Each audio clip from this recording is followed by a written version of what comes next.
Uma das formas de registros utilizadas pela humanidade é a gravura. Você já viu uma por aí? Vamos aprender um pouco mais? Gravura é um termo utilizado para se referir a desenhos talhados em superfícies duras, como madeira, metal, pedra, as quais são utilizadas como se fossem um carimbo, para reproduzir desenhos gravados neles. Então, nós vamos ter um olhar mais atento para esse tipo de gravura e vamos aprender um pouco mais. Vamos lá? Vamos observar essa gravura que se chama Jacarandá, de Geraldo Lara, de 1999. Observe bem essa imagem. Qual suporte você acha que ele utilizou para reproduzir essa obra? Para você, o que essa imagem retrata? Podemos observar que retrata uma paisagem, né? E a principal figura dessa obra é essa árvore que está no centro dela.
Bom, vamos abrir lá na página 78 do livro de vocês e vocês vão ver que ele vai falar um pouco sobre o surgimento e desenvolvimento da gravura.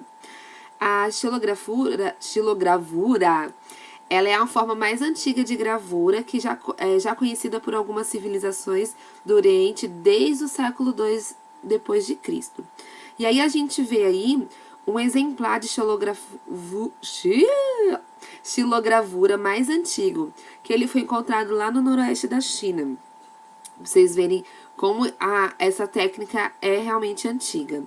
Lá já no Ocidente, né, por volta lá do século XV, foi que a gravura ela foi se propagando e permitindo a ampla difusão do conhecimentos científicos, culturais, históricos e religiosos, que antes eram um privilégio só da nobreza e do clero. Então, todos esses conhecimentos filosóficos, religiosos, científicos, eles eram privilégios só da nobreza, só eles tinham esses manuscritos. E a xilogravura, ela veio para levar esses conhecimentos para todas as classes, porque aí era permitido essa impressão em maior escala, né? E aí o primeiro uso massivo uso da xilogravura foi em 1455, quando o ourives alemão Johannes Gutenberg, tá, gente? Ele inventou a técnica de impressão com tipos móveis. E ele passou a reproduzir obras literárias de grande triagem, promovendo consequentemente a democratização da informação. Então, antes a informação ela ficava só para um determinado grupo. Com essa invenção do Gutenberg, a informação ela conseguiu ser levada para um grupo maior de pessoas. E Gutenberg, ele publicou a primeira Bíblia traduzida do latim. Isso realmente foi um grande marco, porque antes só realmente a igreja que detinha esse poder de poder ler as escrituras, né? Então, se hoje a gente pode estar lendo a nossa Bíblia na nossa casa, nós devemos agradecer que Deus usou Gutenberg para que ele utilizasse essa invenção dele para poder publicar a primeira Bíblia traduzida e mais na língua do povo, né? Então, essa edição ela tinha 1.282 páginas e ela só foi possível a partir do invento do Gutenberg, pois anteriormente, né, só eram os textos manuscritos, eram todos escritos à mão. Então, até a invenção da imprensa, as xilografuras elas eram adotadas para reproduzir imagens e textos. Porém, essa técnica era limitada e apresentava falhas na reprodução de detalhes. Vocês vão ver que depois a gente vai, na próxima aula, a gente vai fazer essa técnica de xilografura e realmente ela não é precisa nos detalhes, às vezes falha. E depois, lá no século, no final do século XV e o século XVII, foi o surgimento da técnica da gravura em metal, né? Então, as reproduções das imagens, elas se aprimoraram e proporcionou o surgimento de imagens com mais qualidade e precisão. E lá no final do século XVIII surgiram os processos litográficos de impressão, por meio do uso de uma pedra matriz, que também é o inicial do que a gente tem hoje, né?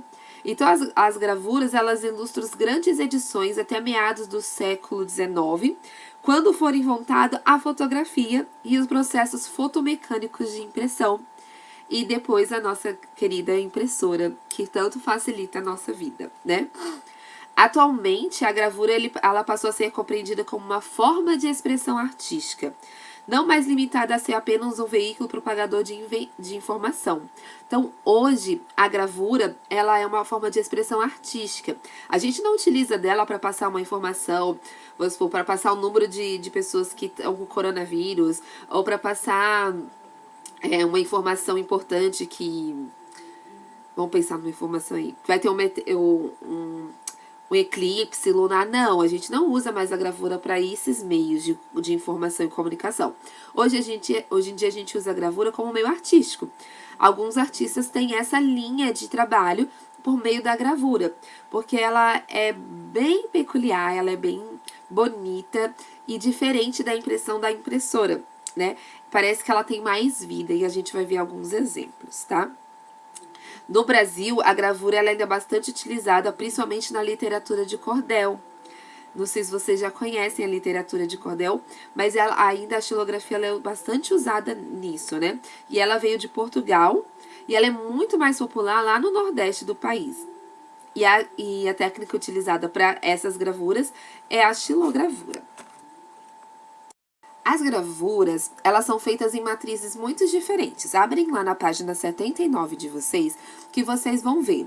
Então, há diversos materiais que funcionam como matriz, que seriam carimbos, onde a pessoa vai desenhar naquela matriz, desenhar naquele material, tá? Então, elas podem ser em 3 tipos. Aí, vocês vão ver aí, em relevo, em encavo e planográfica.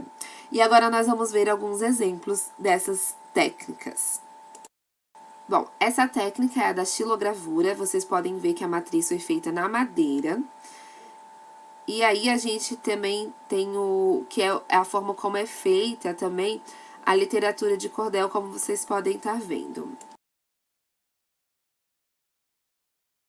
Bom, essa próxima técnica é a linoleogravura, tá? Que é o material utilizado é o lineóleo e ela é feita numa placa macia impermeável.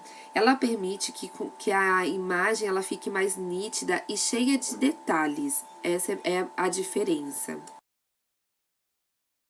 Bom, essa próxima técnica é o encavo, que ela é uma gravura em metal. Vocês estão vendo que a gravura foi feita no metal e saiu a impressão.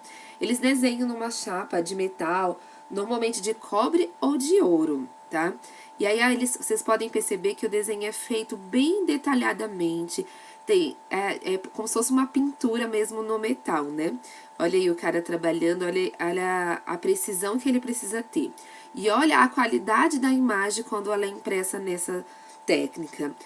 Parece que você vê os detalhes mais perceptíveis, você consegue ver sombra e luz. E é muito legal mesmo a maneira como esses detalhes aparecem, né? Como essa técnica se mostra diferente das outras duas. Essa próxima técnica é a planográfica, tá? A gente tem a litografia, que é essa utilizada em pedras. Imagina ter que desenhar, talhar na pedra e depois é feita a impressão, como vocês vão ver agora nessa foto. E aí você põe a folha em cima. Então, os detalhes também ficam bem legais, porque vem com a textura que a pedra apresenta, né? Olha que bonitas. Essa próxima técnica é a serigrafia, tá? O desenho ele é feito numa tela de seda, de poliéster ou de nylon, e depois é lançada uma tinta que é espalhada, e aí essa tinta sai no papel ou no tecido embaixo, né? E essa técnica é uma técnica que a gente pode ver mais presentes nos nossos dias de hoje, ela é mais comum, né? Bom, agora que a gente já viu algumas técnicas que a gente utiliza para fazer gravura, vocês vão fazer o exercício da página 84, tá? Que tem tudo a ver com o que a gente conversou agora. E na nossa próxima aula, eu vou ensinar pra gente fazer uma técnica de xilogravura, tá bom? E aí nós vamos fazer arte. Tchau, até a próxima aula.